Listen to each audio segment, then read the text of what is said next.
Everyone, good morning. Hope you all are fine. I am Karani Trivedi, continuing the lecture of FI BCom Sem 1, that is of English. We have completed the syllabus and we are revising the grammar topics. In grammar topics also we have completed 3 topics: tenses, subject verb agreement and comprehension. Now we are at the last topic of grammar, that is synonym and antonyms. સમાનાર્થી અને વિરુદ્ધાર્થી શબ્દો. સમાનાર્થી synonyms are words which have approximately the same meaning and may therefore be used in a place of other words. સમાનાર્થી એટલે એવો શબ્દ સમાન અર્થ ધરાવતો કે જે બીજી એની જગ્યાએ સમાન એક શબ્દની જગ્યાએ બીજો સમાનાર્થી શબ્દ પણ મૂકી શકાય છે. While speaking or writing we may not like to use a word again and again and it becomes અનડિઝાયરેબલ. આપણે જ્યારે કંઈ બી લખાણ લખતા હોઈએ ત્યારે આપણને એકને એક શબ્દો વારંવાર રિપીટ કરવો ગમતો નથી, ત્યારે આપણે એનો સમાનાર્થી શબ્દ લખીએ છીએ. We sometimes like to use substitute to express the same idea. Same idea express કરવા માટે આપણે સમાનાર્થી શબ્દ અલગ અલગ વર્ડ યુઝ કરીને સેન્ટેન્સીસ બનાવીએ છીએ. Therefore, it is necessary that the students should try to increase their vocabulary by learning synonym and their use. એટલે કે છે કે તમારી વોકેબ્યુલરી એટલે કે શબ્દ ભંડોળ વધારવા માટે તમારે સમાનાર્થી શબ્દો શીખવા જોઈએ સ્ટુડન્ટ્સે, અને એનો યુઝ કઈ રીતે થાય છે, એનો મિનિંગ શું છે, અને એનો સમાનાર્થી શબ્દ ઇંગ્લિશ વર્ડ શું છે એ તમારે જાણવો જોઈએ. તમારો શબ્દ ભંડોળ વધશે અને તમને સ્પોકન ફંક્શનમાં કામ લાગશે. પહેલું છે ડ્રોબેક એટલે ખામી. મારી ખામી આ છે ડ્રોબેક. જે વસ્તુ પછી ન થઈ શકે, જે આપણે ન થઈ શકે એવી કે આપણે ન કરી શકીએ એવી વસ્તુઓને ડ્રોબેક્સ અથવા તો લિમિટેશન્સ કહેવામાં આવે છે. ડિલેક્ટેબલ એટલે આહલાદક, ડિલાઇટફુલ આનંદદાયક. પેનિટેન્ટ એટલે પશ્ચાતાપ કરવું, રિપેન્ટ એટલે પણ પછતાવો કરવો. કોઈ પણ એવી વસ્તુ બની ગઈ હોય હકીકત અને એનો પછતાવો કરવો એને રિપેન્ટિંગ અને પેનિટન્ટ કહેવામાં આવે છે.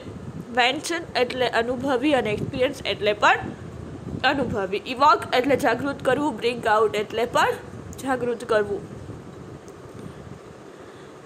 બીમ્યુઝ એટલે પણ રિગમૂડ કરવું અને સ્ટુપિફાય એટલે પણ રિગમૂડ કરવું. સ્ટબન એટલે ઝક્કી, જે કોઈનું માને નહીં, કોઈના ઓપિનિયન્સ લે નહીં, પોતાનું ધાર્યું જ કરે એવા ઝક્કી લોકો, ઓબ્સ્ટિનેટ. સ્ક્રફી એટલે ગંદુ અને અનટાઇડી એટલે પણ ગંદુ, ચોખ્ખું નહીં ગંદુ, ગંદકીવાળું. પીટીએસ એટલે પણ દયાજનક, આપણે દયા આવે એવું, અને ડિપ્લોરેબલ એટલે પણ દયાજનક. કોક્સ એટલે રીઝવવું, મનાવવું, અને પરસ્યુએટ એટલે પણ મનાવવું કોઈને આપણાથી રીસાઈ ગયું હોય. અને ઓફુલ એટલે ભયાનક, કોઈ ભયાનક દ્રશ્ય અંધારામાં આપણે દેખાઈ જાય એને, અથવા તો ટેરિબલ એટલે પણ હોરર, ભયાનક. રિડિક્યુલસ એટલે હાસ્યાસ્પદ, હસવું આવે એવી મુવમેન્ટ, અને લાફેબલ એટલે પણ હાસ્યાસ્પદ. એક્રીડ એટલે પણ તીવ્ર, અને શાર્પ એટલે પણ તીવ્ર. તીવ્ર ભૂકંપ, તીવ્ર ઘટાડો, ત્યાં શાર્પ અથવા તો એક્રીડ વાપરવામાં આવશે. પ્લેહોત્રા અને એબન્ડન્સ એટલે અતિશયતા, ઓવર. રેશનલ અને લોજિકલ બેઝિસ એટલે કે લોજિકલ ઓર્ડર, કોઠાસૂઝ, મૂળધાર સૂઝ આપણે જે કહીએ છીએ. ફિનોમિનલ એટલે વિલક્ષણ અને રિમાર્કેબલ એટલે વિલક્ષણ. ચોર, કુલપ્રિત, ગુનેગાર એટલે પણ કલ્પ્રિત, અને ઓફેન્ડર એટલે પણ ગુનેગાર. પોટેન્ટ એટલે શક્તિશાળી, પાવરફુલ એટલે પણ શક્તિશાળી. હઝાર્ડ એટલે ભય, ડેન્જર એટલે પણ ભય. ટોક્સિસિટી એટલે ઝેરીપણું, અને પોઈઝનિયસ એટલે પણ ઝેરીપણું. શિપ એટલે પ્રસરી જવું, અને પરકોલેટ એટલે પણ પ્રસરી જવું. જાસૂસ, ડિટેક્ટિવ આપણને ખબર છે, જાસૂસ રેખા હોય લોકોની પાછળ. ચોર, જે આપણને ખબર હોય મોટું ખોફનાક કામ થતું હોય એની પાછળ જાસૂસ રેખા હોય, ખ્યાલ આવે કે એ શું કરે છે, પોલીસની જાસૂસી ટુકડી. સ્લેયુથ એટલે પણ જાસૂસ. મસ્તી એટલે વાસી અને સ્ટેલ એટલે પણ વાસી. ટ્રિumphant એટલે વિજયી અને વિક્ટોરિયસ એટલે પણ વિજયી. વિક્ટરી એટલે વિજય, જીત. ટ્રિumફ એટલે પણ જીત. ટોરેન્ટ એટલે પ્રવાહ અને ડાઉનપોર એટલે પણ પ્રવાહ. વિન્ડલિંગ ધીમે ધીમે ક્ષીણ થતું અને ડિમિનિશિંગ એટલે ધીમે ધીમે ક્ષીણ થતું. પ્રોમ્પ્ટ એટલે ઝડપી, વિધાઉટ ડીલે, ઝડપથી. ઇન્ટ્રિન્સિક એટલે આવશ્યક, ઇસેન્શિયલ એટલે આવશ્યક. સસ્ટેન એટલે જાળવી રાખવું, મેન્ટેન રાખવું. કોઈ પણ આપણામાં ગુણ હોય, કોઈ પણ આપણાની આદત હોય એને જાળવી રાખવી, ટકાવી રાખવી. સપોર્ટ. વાયડન્ટ એટલે લીલુંછમ, ફ્રેશ એન્ડ ગ્રીન. જે વરસાદ પછી હરિયાળી છવાઈ જાય છે, લીલુંછમ.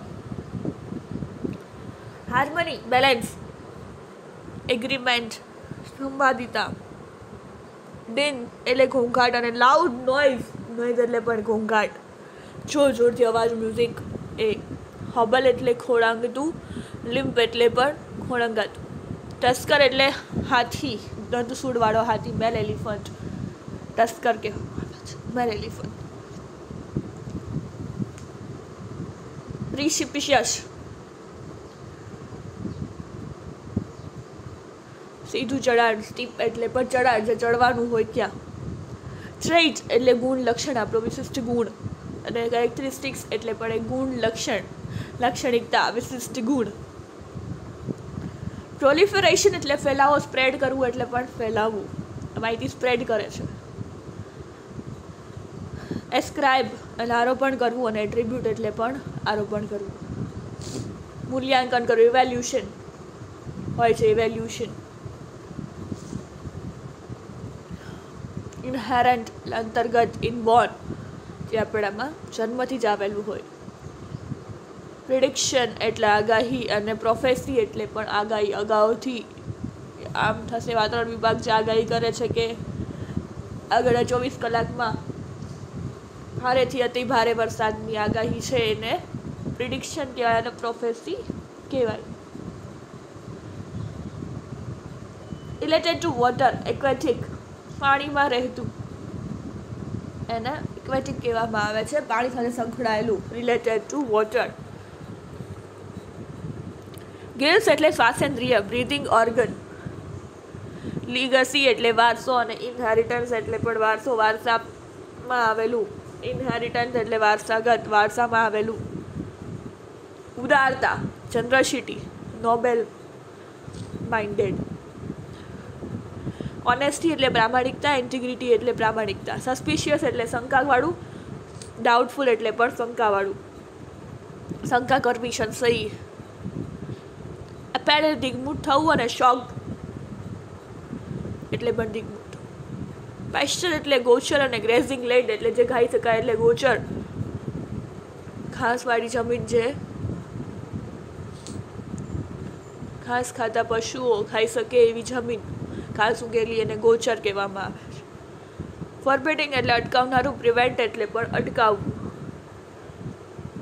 ડિસઅપિયર એટલે કે અપિયર એટલે દેખાવું, ડિસઅપિયર એટલે અદ્રશ્ય થઈ જવું અને વેનિશ એટલે પણ અદ્રશ્ય થઈ જવું. એનિમી એટલે દુશ્મન અને ઓપોનન્ટ એટલે પણ દુશ્મન. ટ્રમ્બલિંગ એટલે પણ ધ્રુજવું, અત્યારે ઠંડીના આપણી હાલત આ જ છે. શિવર એટલે પણ ધ્રુજવું, શિવરિંગ, ધ્રુજારી થાય આપણને ઠંડીમાં, ઠંડી લાગે એટલે ધ્રુજવા માંડીએ. પ્રોસ્પરસ એટલે સમૃદ્ધ અને ફ્લરિશિંગ એટલે પણ સમૃદ્ધ. ભારત એક સમૃદ્ધ દેશ છે, તો prosperous country. India is a prosperous country, સમૃદ્ધ દેશ છે. ઉદ્ગમ સ્થાન, જેનેસિસ, ઓરિજિન, ક્યાંથી આવ્યું, મૂળ શબ્દ. કોમ્યુનિકેશન હોય તો કોમ્યુનિકેટ, મૂળ શબ્દ. ઓરિજિન. એટલા હતા સમાનાર્થી, હવે છે વિરોધાર્થી. સ્લેવ એટલે ગુલામ અને માસ્ટર એટલે માલિક. વિરોધી શબ્દ, એન્ટોનિમ્સ એટલે વિરોધી શબ્દ. ટફ એટલે મુશ્કેલ, ઇઝી એટલે સહેલું, બ્યુટીફુલ એટલે સુંદર અને અગલી એટલે કદરૂપું. ચીયરફુલ એટલે આનંદી, ખુશ માણસ. ડિપ્રેસ્ડ એટલે નિરાશ. ક્લેમરિશ એટલે ઘોંઘાટવાળું અને ક્વાટ, શાંત માણસ. સેનાઇન એટલે ખારું અને સ્વીટ એટલે મીઠું.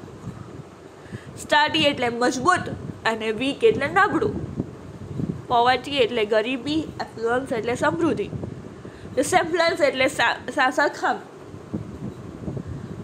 સેમ હોય એવું સરખામણી કરવી. રિસેમ્બલ આપણા બેનું સેમ ટુ સેમ છે. ડિફરન્સ એટલે તફાવત, અલગ અલગ. ડિસ્કન્ટેન્ટ એટલે અસંતોષ અને કન્ટેન્ટ એટલે સંતોષ હોવો કોઈ બી વસ્તુથી, કે જરૂરિયાતોનો સંતોષ હોવો, અને અસંતોષ એટલે ડિસ્કન્ટેન્ટ. બૂમ એટલે તેજી, જે આ શેરબજારમાં આવે, અને બસ્ટ એટલે મંદી. શેરબજારમાં તેજી હોય તો બૂમ લખેલું આવે, અને મંદી હોય તો બસ્ટ, ભાવ ઘટ્યા. ટેમ્પરરી એટલે ત્યારે કામ ચલાવ, અને પરમનન્ટ એટલે કાયમી હાલે એવું. ક્રેડિટ એટલે માન આપવું, અને ડિસ્ક્રેડિટ એટલે અપમાન. પેશન્સ એટલે ધીરજ, ધીરજવાળું માણસ, ધીરજના ફળ મીઠા એમ ધીરજ. અને ઇમ્પેશન્ટ એટલે અધીરું, ખમી ન શકે એવું. હેલ્ધી એટલે તંદુરસ્ત, અને અનહેલ્ધી એટલે માંદું, ના તંદુરસ્ત નહીં પણ માંદું માણસ, જે હેલ્ધી ના હોય. ઇન્ક્રીઝ એટલે વધારો કરવો, ડિક્રીઝ એટલે ઘટાડો કરવો. પરચેસ એટલે ખરીદવું, અને સેલ એટલે વેચવું. ડોન એટલે સૂર્યોદય, અને ડસ્ક એટલે સૂર્યાસ્ત. સવારનો સમય એટલે ડોન કહેવાય. DAWN, ડોન એટલે સૂર્યોદય, સૂર્યનો ઉદય થાય સવારના પોરમાં કંઈ હોય તો ડોન કહેવાય. સૂર્યાસ્તના સમયે ડસ્ક. વિઝિબલ એટલે દેખાવું, અને ઇનવિઝિબલ એટલે અદૃશ્ય થઈ જવું. રફ એટલે ખરબચડું, સ્મૂધ એટલે સુવાળું, પોચું, સ્પોન્જી, સરસ. પ્રોટેક્ટ એટલે રક્ષણ કરવું, એટેક એટલે હુમલો કરવો. વિક્ટરી એટલે વિજય, જીતી જવું, અને ડિફીટ એટલે પરાજય, હાર. અપિયર એટલે દ્રશ્યમાન, ડિસઅપિયર એટલે અદૃશ્ય થઈ જવું. પ્રિન્સ એટલે કુંવર, અને પ્રિન્સેસ એટલે કુંવરી, રાજકુમાર, રાજકુમારી. ફોરવર્ડ એટલે અગ્રગામી, બેકવર્ડ એટલે પાછળ, જે આપણે ફોરવર્ડ બેકવર્ડ કરીએ છીએ વિડીયોઝમાં, ગમે તે ફોરવર્ડ કરતો થોડું, રિવાઇન્ડ કરતો થોડું. વાયોલન્સ એટલે હિંસા, નોન વાયોલન્સ, જે સત્ય અને અહિંસાના પૂજારી Gandhiji. Non violence, truth and non violence, એ અહિંસા. પછી છે નોન એટલે જાણીતું, વેલ નોન માણસ હોય, અને મુકેશ અંબાણી અને લંબાણી, રતન ટાટા, એને કોણ નથી ઓળખતા, એ જાણીતું માણસ છે. અનનોન, રાજાનું કોઈ નામ બી તો કંઈ બધા ન ઓળખતા હોય ભારતમાં. ફોર એક્ઝામ્પલ, દાખલા તરીકે અનનોન માણસ છું, મારા કોલેજ પૂરતી, મારા સિટી પૂરતી, મારા સગાવાલા પૂરતી હું સીમિત હોઉં. મને હું કન્ટ્રી ના જાણતું હોય, નીતા અંબાણી, અનિલ અંબાણી, મુકેશ અંબાણી, રતન ટાટા, કે ઇન્ફોસિસના માલિક, કોઈ પણ નામ લ્યો તો એને વિશ્વમાં બધા ઓળખે છે. વેલ નોન, જાણીતું માણસ છે. લિટરેટ એટલે શિક્ષિત, અને ઇલિટરેટ એટલે અભણ માણસ, ભણેલું અને અભણ. લોસ એટલે નુકસાન, અને ગેઇન એટલે પ્રાપ્તિ, મળવું. એડવાન્ટેજ એટલે ફાયદો, ડિસએડવાન્ટેજ એટલે ગેરફાયદા. ફેમસ પ્રખ્યાત, નોટોરિયસ એટલે કુખ્યાત. મોડર્ન એટલે આધુનિક, એન્શિયન્ટ એટલે પ્રાચીન, જૂના જમાનાનું. એનિમી એટલે દુશ્મન, અને ફ્રેન્ડ એટલે દોસ્ત. રૂરલ એટલે ગ્રામીણ, અર્બન એટલે શહેરી. શહેર અને ગામડા માટે અત્યારે શબ્દ છે, વિલેજ અને સિટી નથી, અત્યારે વપરાય છે રૂરલ અને અર્બન. રૂરલ એટલે ગ્રામ્ય વિસ્તાર, અને અર્બન એટલે શહેરી વિસ્તાર. આપણે અર્બન કહેવાય, સિટીમાં રહીએ છીએ. હાર્મની એટલે સમાધિતા, અને ડિસ્કોર્ડ એટલે વિસમાધિતા. ઓડિબલ એટલે સંભળાય એવું, ઇનઓડિબલ એટલે સંભળાય નહીં તેવું. ઓબે એટલે આજ્ઞાનું પાલન કરવું, ડિસઓબે એટલે આજ્ઞાનું ઉલ્લંઘન કરવું. મેચ્યોર એટલે પુખ્ત, સમજદાર માણસ. એને ઇમેચ્યોર એટલે પુખ્ત ન હોય તેવું, જે સમજે નહીં કોઈ બી પરિસ્થિતિને, અને ઇમેચ્યોર કહેવાય. નેસેસરી એટલે જરૂરી, અનનેસેસરી એટલે અનાવશ્યક. ડ્રાય એટલે સૂકું, અને વેટ એટલે ભીનું. લોયલ એટલે વફાદાર, ડિસલોયલ એટલે જે વફાદાર ના રહે એવું. એમ્પથી એટલે જેને કંઈ ભાવ જ નથી, ફિલિંગ્સ નથી. અને સિમ્પથી એટલે સહાનુભૂતિ દેખાવતું માણસ. બ્લેસિંગ્સ એટલે આશીર્વાદ, અને કર્સ એટલે શ્રાપ. એક્સપાન્ડ એટલે વિસ્તાર વધારવો, અને કોન્ટ્રાક્ટ એટલે સંડોવવું, અટલક, લિમિટેડ જગ્યા. એક્સપાન્ડ એટલે વિસ્તાર વધારવો. ડિફેન્સ એટલે રક્ષણ કરવું, અટેક એટલે હુમલો કરવો. રેશનલ એટલે તાર્કિક, ઇરેશનલ એટલે અતાર્કિક, એડવેન્ચર એટલે સાહસ, મિસએડવેન્ચર એટલે દુઃસાહસ, પ્રામાણિક એટલે ઓનેસ્ટ અને ડિસઓનેસ્ટ એટલે અપ્રામાણિક. રેગ્યુલર જે નિયમિત રોજિંદુ કામ કરતું હોય રેગ્યુલર કહેવાય, ઇરેગ્યુલર એટલે કે અનિયમિત હોય. પ્લીઝન્ટ એટલે હેપી, ખુશ વ્યક્તિ, અનપ્લીઝન્ટ એટલે ખુશ ન કરે તેવું. પોએટ એટલે કવિ, પોએટિસ એટલે કવિયત્રી. મિસકેલ્ક્યુલેશન એટલે ખોટી ગણતરી અને કેલ્ક્યુલેશન એટલે સાચી ગણતરી. કમ્પ્લીટ પૂરું, ઇનકમ્પ્લીટ એટલે અધૂરું. ફોરગેટ એટલે ભૂલી જવું, રિમેમ્બર એટલે યાદ રાખવું, રિફ્યુઝ એટલે ના પાડવી એના, અને એક્સેપ્ટ એટલે સ્વીકાર કરવો. અલાઇવ એટલે જીવતું, આપણે બધા અલાઇવ છીએ. ડેડ એટલે મૃત્યુ પામેલું. કમ્ફર્ટેબલ એટલે આરામદાયક, અનકમ્ફર્ટેબલ એટલે કષ્ટદાયક, જેમાં મજા ના આવે. ડિપેન્ડ એટલે કોઈ પણ આધાર રાખવો. ઇન્ડિપેન્ડન્ટ એટલે આપણે જે સ્વતંત્ર દિવસ ઉજવીએ છીએ એવું સ્વતંત્ર. કોમન એટલે સામાન્ય અને અનકોમન એટલે અસામાન્ય.